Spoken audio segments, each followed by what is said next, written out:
With the compatibility between CAD systems, it may find that when you open a drawing, you can end up with polylines and lines.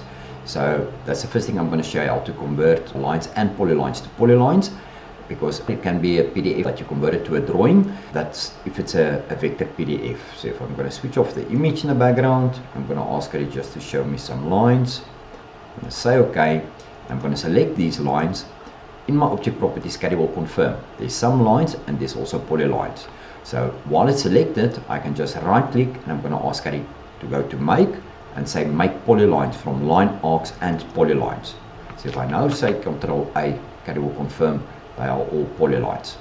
And then I want to show you that when it comes to your contours, I'm going to say OK.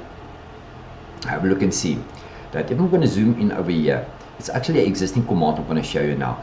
I've got openings between these contours. So if I'm going to measure between the, let's say we take the biggest opening. Now I would say it's this opening over here. So if I take the gap between that opening, Caddie will confirm now that's 0.6 meters.